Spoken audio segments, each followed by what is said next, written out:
Imagine yourself waking up before dawn.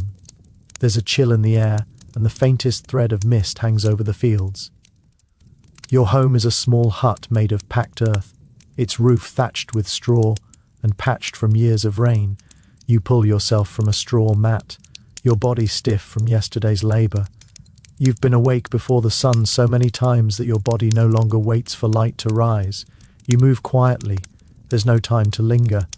Outside, your ox snorts softly in the dark, and somewhere in the distance a rooster calls. The Han Dynasty claimed to be a world of order, ruled by the mandate of heaven, but for most of its people, it was a world of endurance. More than 9 out of 10 Han citizens were peasants, tied to the soil by birth, their lives mapped out by the rhythm of planting, growing, and harvesting. A peasant's year was not measured by festivals or triumphs. It was measured by how much grain the fields could give, and how much the state would take. Taxes were the pulse of their lives. Every household owed the emperor not only grain and coins, but labor. Weeks and months of unpaid service to the state. One year it might be building a new section of the Great Wall, another hauling heavy stones to repair an imperial road. Sometimes they were drafted to dig irrigation canals, sometimes to march with the army. Their tools were crude, wood and bronze, and their hands were their wealth. The state took both.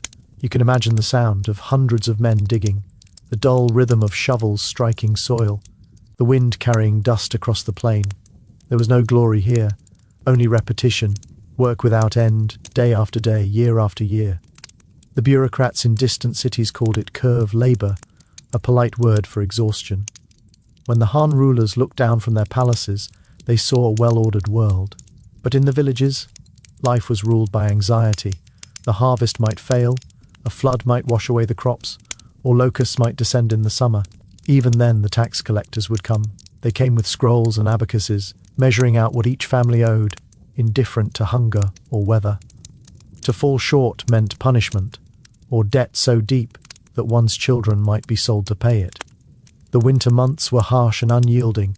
Food stores ran low, and peasants mended their worn clothes by the faint glow of an oil lamp. The smell of smoke and millet porridge filled the small room. Outside, the fields lay bare, but even then there was no rest. Tools were sharpened, roofs repaired, and carts fixed in preparation for spring. And still, soldiers might come, seeking recruits or laborers. The emperor was a distant figure, glorious, divine, but his commands reached every doorway. For great works like the wall or the imperial tombs, thousands were summoned from across the land. They left their families behind, walking days or weeks to reach the construction sites. There, they worked in teams, moving stones heavier than their bodies, enduring wind, frost, and exhaustion. Many never came home. The empire was built stone by stone on the bones of those who toiled unseen. And yet, amid the hardship, there was rhythm, an unending cycle that gave life a kind of calm inevitability. The ploughing, the sowing, the reaping. The same furrows drawn year after year, the same family lines stretching back generations. At dawn, the fields would shimmer with dew. At dusk, the horizon glowed with the faint red of cooking fires. Children chased each other through the dust, their laughter soft against the hum of crickets. In those quiet moments there was beauty, fleeting, fragile, and real. The peasants believed in spirits that lived in rivers and mountains. Before planting, they burned incense and offered bowls of rice to the earth gods. Whispering small prayers for mercy, they honored their ancestors, whose portraits hung in the corner of each home, watching silently over the living. Faith was not a luxury. It was survival. When life was uncertain, belief gave shape to endurance. Imagine, again, standing in that village. The wind brushes through the wheat. Somewhere, a dog barks. The air smells of soil and smoke. You can almost feel the rough texture of the farmer's hands, the simple strength in every motion. There is no grandeur here, no recorded triumphs. Only the quiet persistence of millions who kept the empire alive. And above them all, the machinery of government continued to turn. In Hangman, the capital, officials wrote reports about grain quotas and harvest yields. They debated laws and studied the Confucian classics, speaking of virtue and harmony. But the harmony they praised was built on the backs of those in the fields.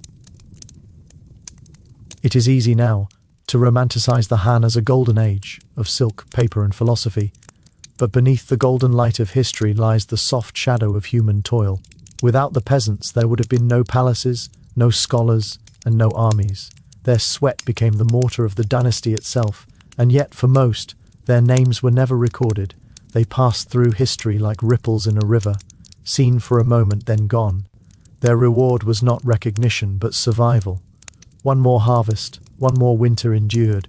As you imagine the quiet of that night, the last embers fading in the hearth, the sound of wind whispering through the cracks of an earthen wall. Let your thoughts drift gently with them. Their world was harsh, but also deeply human. It moved with the rhythm of breath, of work, of rest. It was slow and endless and soft, like time itself passing. And so, as we leave the fields behind, the sound of the plough fading into the distance, we turn our eyes toward the man whose ambitions drove the empire to its limits, the emperor who demanded, who dreamed, and who drained the people for the sake of glory. Imagine now that the air grows heavy and still, the sound of wind in the fields fades, replaced by the quiet echo of marching feet, thousands upon thousands of them. Iron meets dust, leather straps creak, the steady rhythmic movement of men and horses fills the silence of the plain. This is the world of Emperor Wu of Han. He was known as Han Wuxi, the martial emperor. He reigned for more than 50 years, from 141 to 87 BCE, a span so long that most of his subjects were born and died under his rule.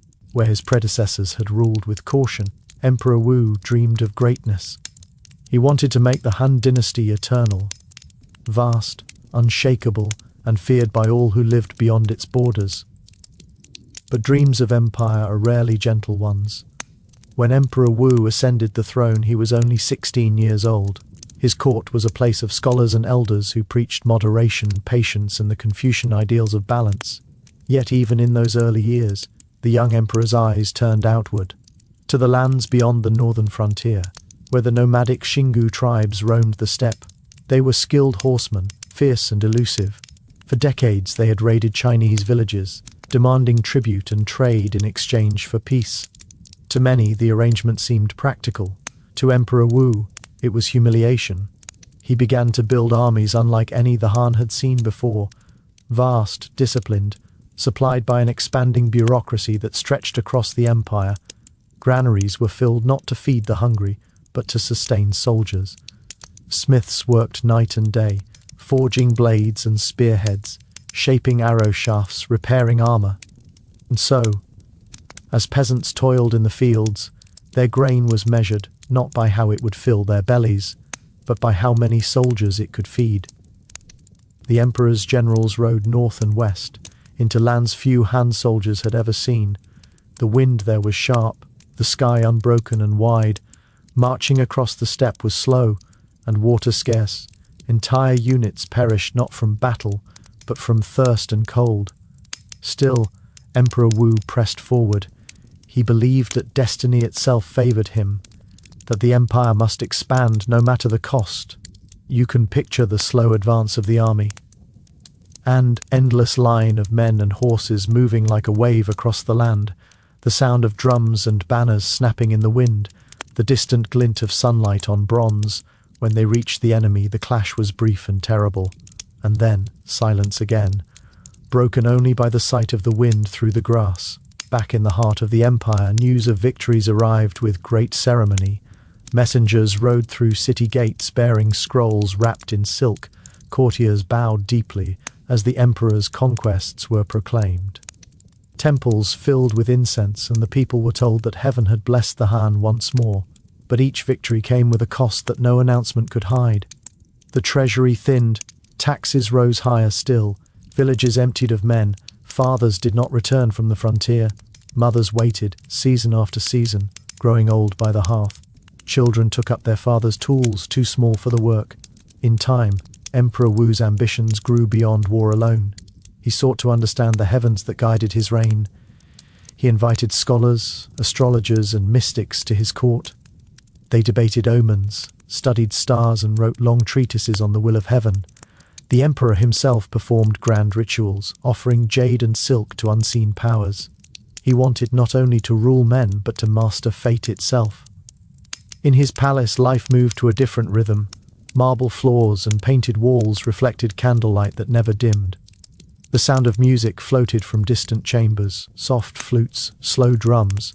Outside those walls, however, the people grew weary. Merchants struggled under new taxes. Farmers lost land to debt. Even the officials in the provinces began to whisper that the emperor's glory had come at too great a price. Imagine walking through the imperial capital of Hangman at dusk. The streets are crowded and dim.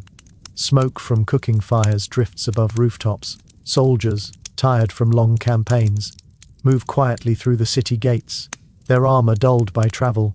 Some carry small trinkets from distant lands, stones from deserts, fabrics from foreign markets. They are proof of how far the emperor's reach has stretched and how much it has taken. Yet for all his conquests, Emperor Wu's later years were marked by regret. The wars dragged on longer than expected, and rebellions flared within his own borders. The endless strain on the people could no longer be ignored. The emperor began to see omens in every thunderstorm, every strange birth, and every whisper from the court astrologers. He issued edicts of repentance, admitting his excesses, promising to ease the burdens he had laid upon his people. He ordered temples built to honor heaven and the earth, as if to seek forgiveness from both. In those final years, he often walked alone through his gardens. The ponds reflected the pale moonlight, and the distant sound of bells echoed through the night air. He had expanded the empire to its greatest extent. He had secured the borders, opened a Silk Road, and left behind a state stronger than ever before. Yet the cost haunted him. He had taken too much from the land, from the people, from the very spirit of balance that the Han once claimed to cherish. The chronicles describe his last days with quiet dignity. No great speeches, no final triumphs, only the slow fading of a man who had spent a lifetime chasing the horizon. When he died, the empire mourned. But in the fields, life went on much as it always had. The peasants rose with the sun, ploughed the same soil, and whispered prayers to the same indifferent sky.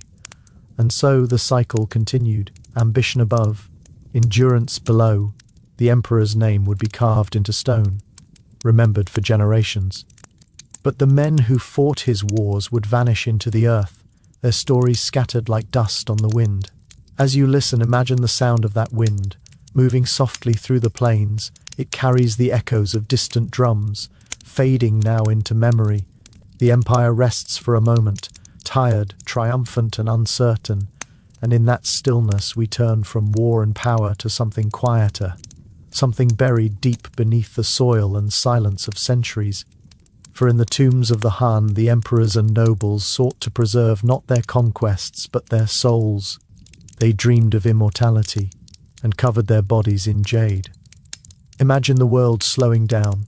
The clamor of the armies has faded. The noise of cities and palaces has grown distant. What remains is silence, the deep, unbroken stillness of the tomb. Here, in the dark earth beneath the rolling hills of Han China, lie the dreams of immortality, centuries ago. As Emperor Wu's wars still echoed across the land, craftsmen worked quietly in workshops filled with the scent of incense and lacquer. They were not making weapons or tools for harvest. They were shaping eternity. Delicate threads of gold, thin as hair, gleamed in the dim light. Beside them, piles of jade tiles, green, smooth, cold to the touch, waited to be assembled into something sacred. In the Han Dynasty, jade was more than a stone. It was believed to hold life itself, to preserve the essence of the body, to shield the soul from decay. To the Han mind, jade was purity made solid, cool, flawless, enduring. When carved into ornaments, it adorned the living, but in death it became the guardian of the eternal. So they created what history now calls jade burial suits, garments for the dead, made entirely of small rectangular pieces of jade, each one carefully shaped and bound together with gold, silver, or silk thread. Imagine a full human form resting beneath the earth, every inch of skin replaced by stone that glows faintly even in the dark. The face, the hands, the feet, all encased in shimmering green. It was a quiet defiance of death itself. Only the most powerful, the emperors, empresses and princes, were allowed such protection. For the peasants above ground, the body returned to dust. But for the noble dead, jade promised something more. They believed that in these sealed chambers, lit once by torches now long extinguished, the spirit might live forever, untouched by time or decay. Imagine standing in one of those burial chambers, centuries after it was sealed. The air is heavy, still and cool. Your footsteps echo softly on stone. All around you, faint traces of color linger on the walls, painted scenes of carriages, clouds and birds. In the flicker of your torchlight, you glimpse bronze vessels once filled with food for the afterlife. Bowls of millet, jars of wine now long dried to powder. Everything here was made to ease a journey that no one could witness. The Han believed that death was not an ending but a continuation. The afterlife mirrored the living world, complete with homes, servants, music and gardens. So the tombs were built as miniature palaces, carved deep into hillsides, their corridors stretching like veins into the earth. In some, terracotta animals and attendants stood in silent ranks.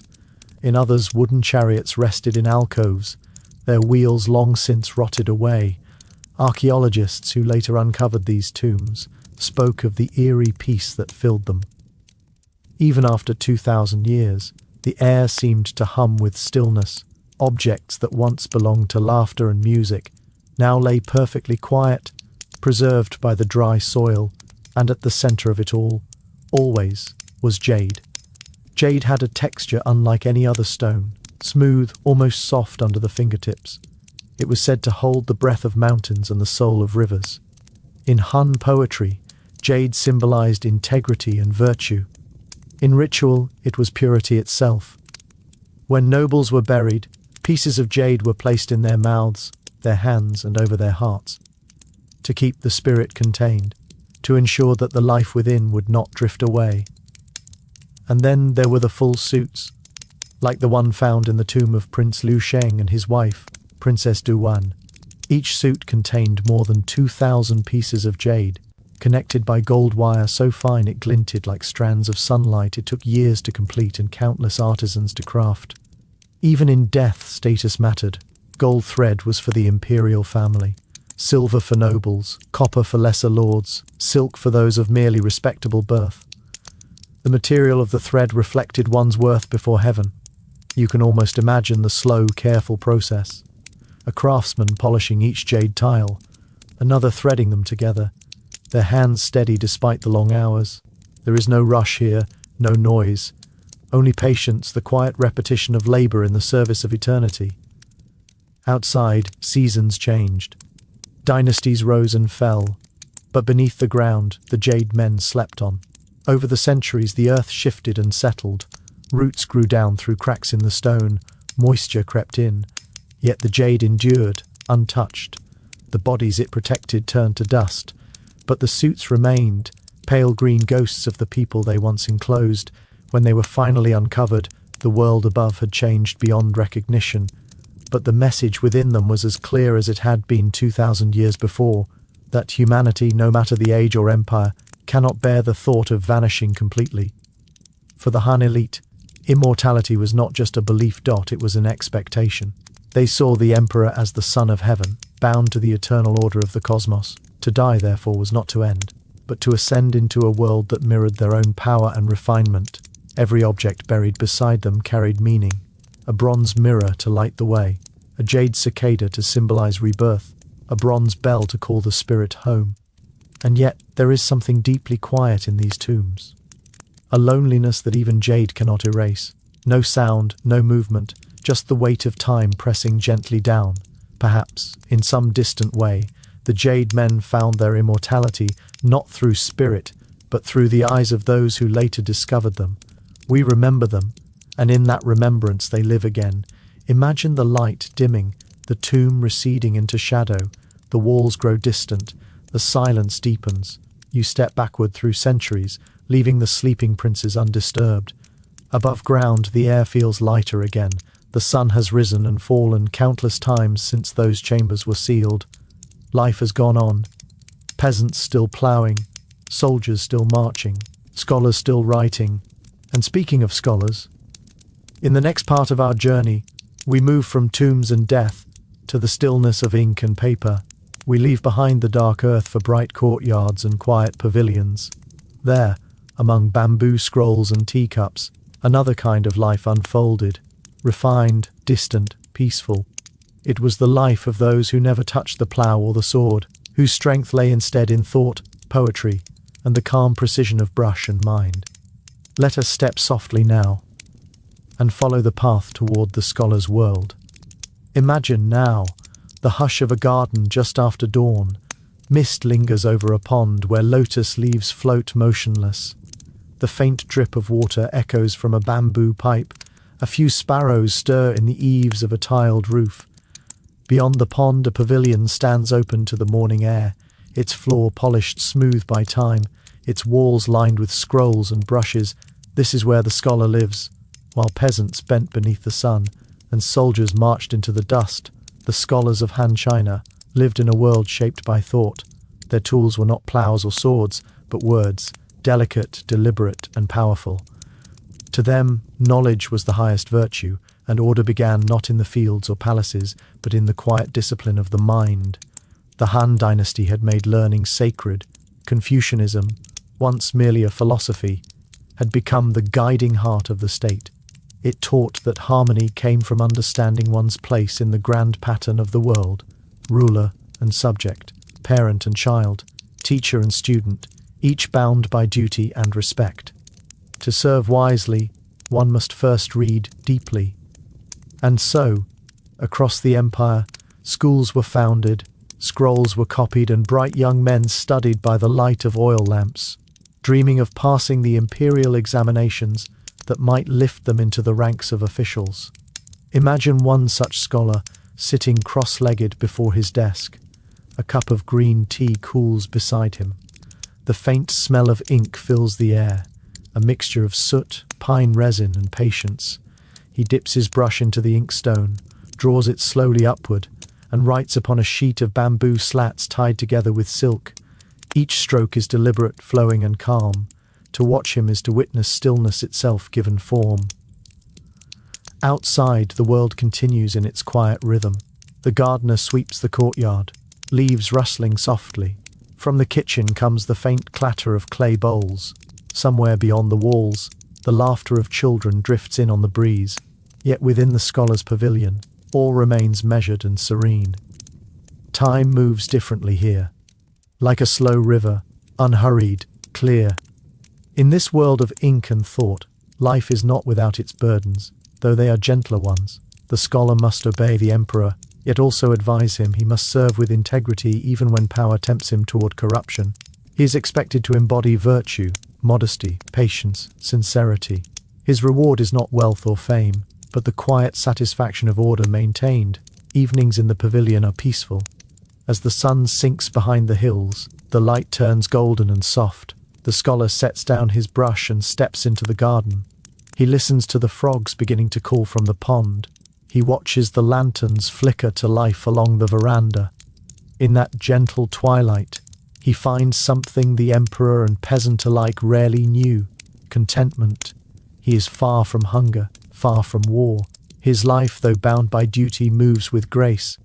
And yet, perhaps even he feels the weight of contrast, the knowledge that beyond his walls countless others live without rest. Sometimes in his poetry, he hints at this truth. He writes of farmers beneath the blazing sun, of women spinning silk in dim rooms, of travelers caught in storms on mountain roads. He writes not to change their lives, but to acknowledge them, to weave their quiet endurance into the tapestry of his own reflection. The scholar's home is modest but refined: a wooden table, a few scrolls, a key, the ancient zither, resting upon a stand. At night, he plays it softly, each note lingering like breath. The melody is slow, contemplative, and almost circular, as if meant to accompany thought rather than emotion. It fills the room and fades into silence, leaving only the whisper of the wind through the paper screens. From this piece, entire philosophies are born. The scholar writes of harmony, of the natural order, of balance between man and heaven. He observes the turning of seasons and finds meaning in the fall of a leaf, the ripple of water, the stillness of stone. He sees in each thing a reflection of the whole. The same principles that guide the heavens guide the empire. The same virtues that govern the family govern the world. In this way, thought becomes law, and calm becomes strength. But even in this world of serenity, uncertainty lingers. Dynasties rise and fall, emperors change, war always waits at the edges of peace. The scholar knows this, and perhaps that is why he clings so firmly to stillness. By mastering the small, the brushstroke, the verse, the cup of tea, he resists the chaos of the great. He cannot stop the empire from shifting, but he can make this single room, this single mind perfectly ordered. Imagine sitting there beside him as night deepens. A candle burns low, its light soft and golden. Outside, rain begins to fall, a gentle rhythmic sound on the tiled roof. He pauses in his writing, listening. In that quiet moment, you sense the heartbeat of a civilization that prized endurance over excitement, thought over impulse, balance over desire. He rises, walks to the doorway, and looks out into the rain. Beyond the garden wall, the village lanterns flicker in the mist. Somewhere far away, a farmer still tends his animals. A mother hums a lullaby. A soldier watches from a distant post. Different lives bound by the same rhythm of existence. The scholar sighs, perhaps with gratitude, perhaps with melancholy. Then he returns to his desk, draws another sheet of bamboo, and begins to write once more. The night stretches on. The candle grows shorter. He continues, line after line, until the first hint of dawn touches the horizon. The ink dries, the air cools, and the world prepares to begin again. In this gentle cycle of study and rest, of day and night, of thought and silence, the Han scholar finds the meaning of life itself, not in conquest, nor in wealth, but in understanding of self, of duty, of the fragile balance between the living and the dead, the powerful and the powerless, the fleeting and the eternal. And as we drift away from this quiet room, the sound of rain still whispering against the roof, we return, slowly, to the present. The empire of Han is long gone now. Its emperors lie in their jade tombs. Its peasants, its soldiers, its scholars, all have turned to dust, yet their rhythm remains. The slow, steady pulse of humanity itself, the rhythm of work, of thought, of longing and rest. Let your mind rest with them. Breathe deeply. Imagine the faint scent of ink and rain, the soft hum of silence after a day of labor. The empire sleeps, and so may you.